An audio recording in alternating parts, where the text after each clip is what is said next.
안녕하세요. 크리스천 영성학교로 전하는 신목사입니다. 오늘은 4월 3주 영성학교 훈련 내용에 대해서 말씀드리겠습니다. 지금까지 영성학교에서는 하나님을 부르는 기도와 말씀을 읽고 적용하는 이 두 가지로 훈련하였습니다.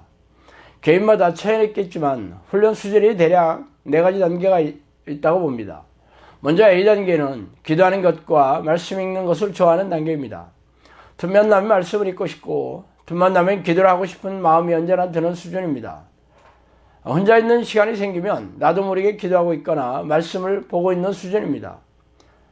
B단계는 말씀을 읽는 것과 기도하는 것이 습관이 들어있으며 좋아하고 즐거워하는 마음을 가지게 된 단계입니다. C단계는 말씀을 읽고 기도하는 습관을 들이긴 했지만 아직 좋아하거나 즐기는 단계는 아닙니다. 하나님을 만나야 하니까 숙제처럼 하고 있죠. D단계는 말씀을 보고 기도하는 것이 습관이 안 들어있는 단계입니다.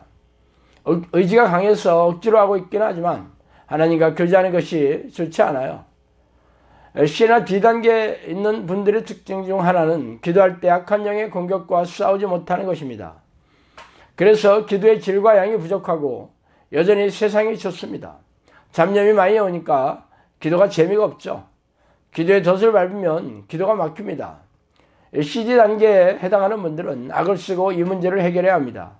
하나님과 사귀는 기도를 하고 싶은 사람은 하나님을 만나고 싶은 생각이 항상 있어요.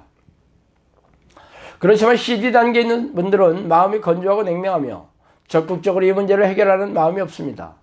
바빠서 그래, 일이 많아서 그래, 시간이 지나가면 괜찮아질 거야 하면서 귀신의 작업을 눈치채지 못하고 마음이 뭐가 잘못되었는지 모릅니다.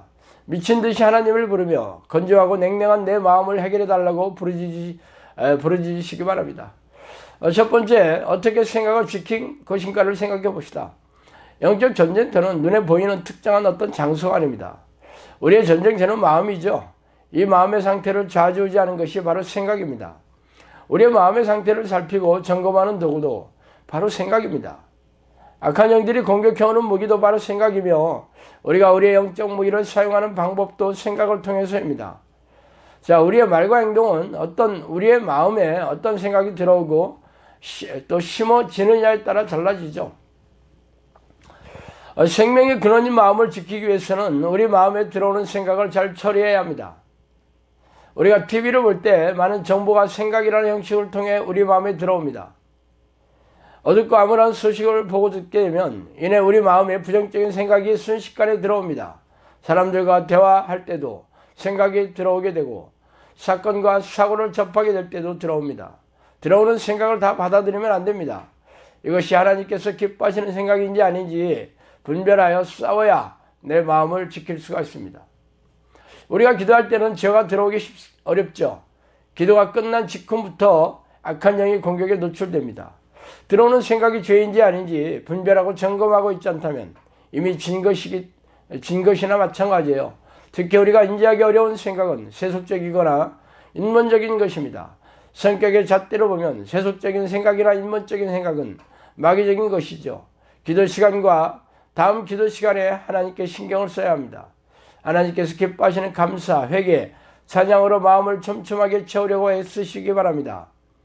먼저는 기도할 때 집중이 되든 안 되든 열심히 하나님을 부를 수 있는 상태가 되었다면 그 다음엔 기도할 때 마음과 기도가 끝나고 나서의 마음이 동일하게 유지되도록 끊임없이 들어오는 생각들과 비터지게 싸우는 것을 훈련하시기 바랍니다. 이렇게 산제사로 나를 하나님께 드리는 훈련이 어렵다는 생각이 들어올 수 있어요. 기도한 후에 열매가 얼른 나왔으면 좋겠다는 마음을 버리고 결과를 하나님께 맡기고 아무 생각 없이 훈련하도록 하시기 바랍니다. 사람으로서는 할 수 없되 하나님으로서는 다 할 수 있느니라 라는 말씀을 기억하세요. 사람의 입장에서 생각하는 것이 인본적인 생각입니다.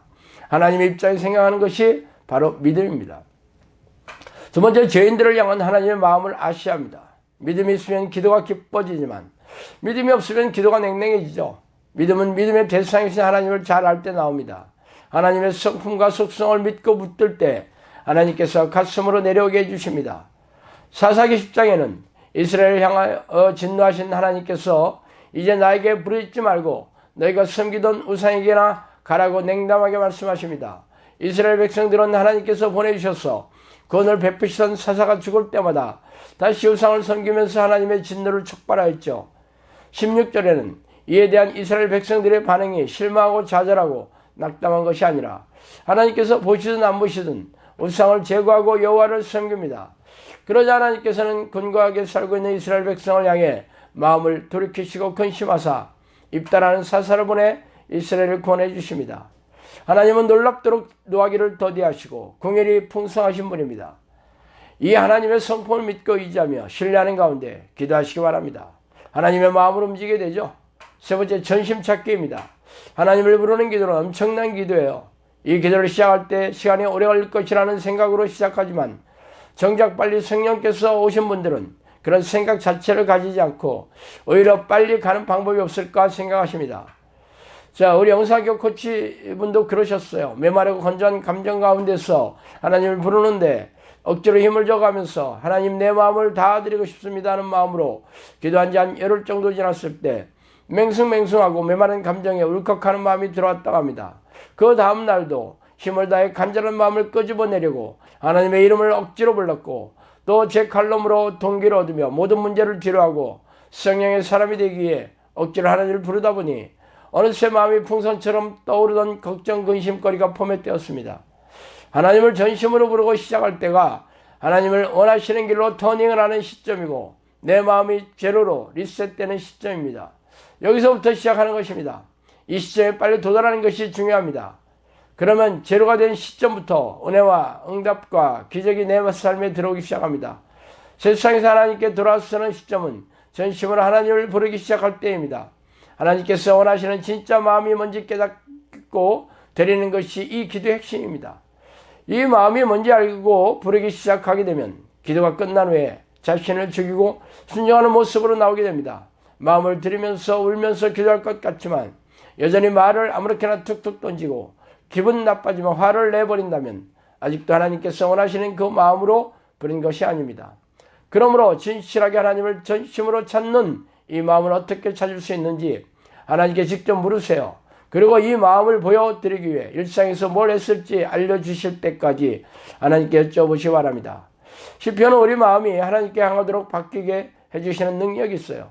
아직도 근거하고 메마른 심령으로 하나님을 부르고 계십니까? 시편 34편은 메마르고 혼감 속에 있는 시편 기자가 하나님께 부르짖으며 구원을 경험한 내용입니다. 근거한 마음은 하나님께서 받아주시는 마음이에요. 무덤덤하고 냉랭하고 식어진 마음은 하나님께 매달리지 못하게 만드는 미혹이죠. 부르짖음을 잊으면 하나님의 구원을 경험할 수가 없습니다. 내 입에서 한숨 쉬는 말, 낭망, 판단, 정죄, 다른 사람을 재단하는 말들을 제하여 버리세요. 여호와의 선하심을 맛보게 되면 하나님을 사모하고 갈망하는 마음이 커지게 됩니다. 모든 상황에서 하나님은 나의 피난처가 되십니까? 아니면 사람의 이해나 격려, 위로를 피난처로 삼고 계십니까? 나의 이 곤고함에서 건지실 하나님의 구원을 바라고 엎드리시기 바랍니다. 자, 오늘은 여기까지 하겠습니다. 감사합니다.